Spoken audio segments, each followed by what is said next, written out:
Many of you got up very, very early this morning to be able to get here, stood in line in the cold rain, because we are determined not to forget. Many of you are the living legacy of those that we lost. So you gather every year to remember. Some of you bear the scars because you are a survivor. And you cannot forget from day to day. And there are many first responders that are here that when they return to this day, they remember again the days and days that they spent serving. There's very likely, as there usually is, someone that's a rescue worker that came here that is the first time that you have returned. We will remember with you today, and we're determined to do that. This past week, I was visiting with a staff member who said to me that not only was she not alive when the bombing happened, her parents weren't even married yet. Yes, that made me feel old. But it was also a reminder, again, of the importance of us gathering together to make sure that there is no generation that rises up that does not remember, that we continue to remind each other that we have learned the lessons of hatred, of anger, of hope, of love, of sacrifice, of gratitude, and of resilience. And we need to pass those lessons on to the next generation and make sure that they learn the lessons of history. The nation was shocked 30 years ago today when we saw the devastation and the loss. We lost children and neighbors. And we lost federal employees that were just sitting at their desk serving their fellow Americans on a Wednesday morning. We asked why. We wondered who we had become. And we found practical ways to serve people as the flags went to half-mast. Law enforcement and first responders and volunteers by the thousands came out that day. We lose track of this, but the FBI conducted more than 28,000 interviews, followed 43,000 investigative leads, and amassed 3.5 tons of evidence to be able to prosecute that case. They reviewed nearly 1 billion pieces of information.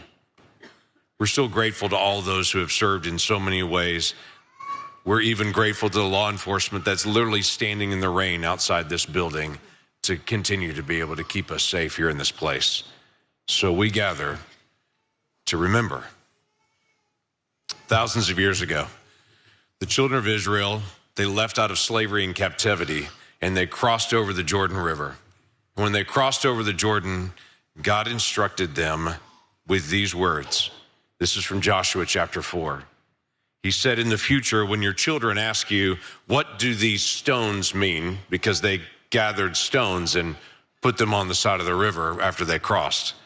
And he said, what do these stones mean? Tell your children that the flow of the Jordan was cut off before the ark of the covenant of the Lord. When it crossed the Jordan, the waters of the Jordan were cut off. These stones are to be a memorial to the people of Israel forever. Weeks ago, as Susan mentioned, or just last week, I guess now, when we planted the sapling of the survivor tree on the Capitol lawn, it was very intentional. It's on the west side of the Capitol, directly next to a path. There's a plaque that's right there next to it. On that plaque, it reminds people of why that tree is there. It's surrounded by 200-year-old trees there on the Capitol lawn. And in the centuries to come, that plaque will remain, and that sapling will grow onto a beautiful tree that'll look like our survivor tree. And people for generations in the future will walk the west side of the Capitol and will reflect on what happened here, no matter what year they stop to look at it. And they will tell the story of out-of-control hatred and irrational acts against a government and against a people and against children. And it will remind us of what we're capable of, but it will also remind people of the people of Oklahoma and what we are capable of. As we love, as we forgive, as we set a tone for the rest of the nation to say, this is how we deal with issues where we disagree and resolve.